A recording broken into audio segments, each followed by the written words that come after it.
aşağı salır. Qarğıdalı saçağı çayı yüksək təzyiqi olan insanlar üçün də əladır. O bədəndə insulin səviyyəsini artıraraq qan şəkərini azaldır. Bu da şəkər xəstələri üçün çox faydalıdır. Yataq islatma problemini müalicə edir. Yuxu zamanı yatağı islatma həm uşaqlarda, həm də böyüklərdə rast gəlinir. Mütəxəssislər yataq islatma problemi olanlara gecə yatmazdan əvvəl 1 stəkan qarğıdalı çayı içməyi tövsiyə edirlər. Börək problemlərini müalicə edir. Sidik ifrazı zamanı ağrı, sidik yolu infeksiyası, sidik yollarının iltihabı, börək daşları kimi börək problemlərini qarğıdalı saçağı çayı içərək müalicə edə bilərsiniz.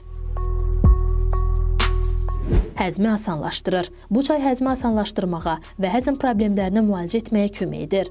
Qarğıdalı saçağı çayı qaraciyər tərəfindən öd ifrazını stimullaşdırır və qidanın düzgün həzmini təmin edir. Qanaxmaya nəzarət edir.